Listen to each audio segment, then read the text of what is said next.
আজকে আপনাদের সাথে শেয়ার করতে যাচ্ছি খুবই উপকারী এবং এই গরমে তৃপ্তি দিবে এরকম একটা খাবার, আর সেটা হলো করলা ভাজি। করলা ভাজি তো কম বেশি সবাই খেয়ে থাকি এবং পছন্দও করে থাকি। চলুন তবে কথা না বাড়িয়ে দেখিয়ে দিই কী করে এই মজাদার করলা ভাজিটি মাত্র কয়েকটি উপকরণই তৈরি করে নেওয়া যায়।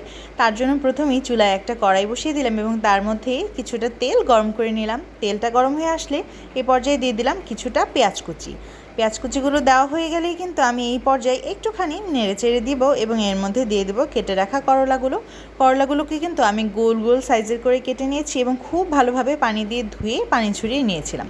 আর এর সাথে আমি দিয়ে দিচ্ছি কিছু কুচি করে কেটে রাখা আলু। এখানে আমি লাল ছোট আলুগুলোকে ব্যবহার করেছি, আপনারা চাইলে যে কোনো আলুই ব্যবহার করতে পারেন।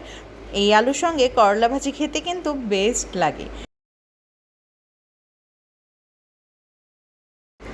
এবারে আলু, করলা এবং পেঁয়াজকে খুব সুন্দরভাবে কিন্তু একটুখানি নেড়েচেড়ে দিতে হবে। তবে তার আগে দিয়ে দিলাম 1 চামচের মতন লবণ।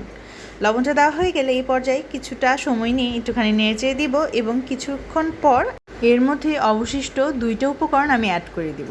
আজকে করলা ভাজিটা আমি খুবই সিম্পল ওয়েতে তৈরি করে দেখাচ্ছি। আপনারাও কি ঠিক আমার মতনই করলা ভাজি করেন কি না সেটা কিন্তু কমেন্ট বক্সে অবশ্যই জানিয়ে যাবেন। আর যারা আমার মতো এখনও করেননি তারা কিন্তু আমার রেসিপি ট্রাই করে দেখতে পারেন। যারা বাসার বাইরে থাকেন তাদের তো অনেক সময় খাওয়ার কষ্ট হয়, তাই তাদের জন্য এই আইডিয়াটা দিয়ে দিলাম 1 চামচের মতন হলুদের গুঁড়া। অনেক সময় দেখা যায় বাচ্চারা করলা ভাজি খেতেই চায় না, করলার নাম শুনলেই তাদের মনে হয় উল্টো দিকে দৌড় দিতে মন চায়। তাদেরকেও যদি এই রেসিপিটি খাওয়ানো হয় তবে আমি গ্যারান্টি দিয়ে বলতে পারছি তারা ওইটা বেশ পছন্দ করবে। মাঝে মাঝেই দেখা যায় আমাদের কোনো কিছুই খেতে ভালো লাগে না, তখন কিন্তু এরকম কিছু সিম্পল খাবারই খেতে বেশ লাগে।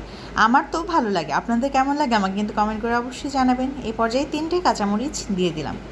এবারে সব কিছুকে আবার খুব সুন্দরভাবে নেড়ে দিব এবং কিছুক্ষণের জন্য অপেক্ষা করতে হবে।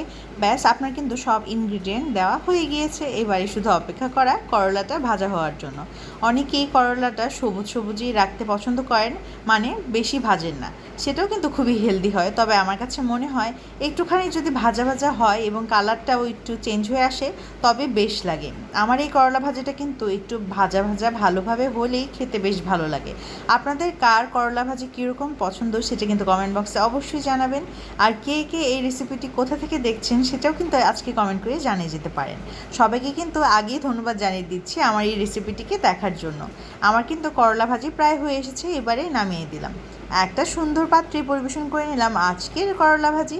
আজকের রেসিপিটি কেমন লাগলো আমাকে কিন্তু কমেন্ট করে জানিয়ে যেতে একেবারেই ভুলবেন না। ভীষণ মজার এবং সিম্পল এই রেসিপিটি কিন্তু আপনারাও বাড়িতে অবশ্যই একদিন হলেও ট্রাই করবেন।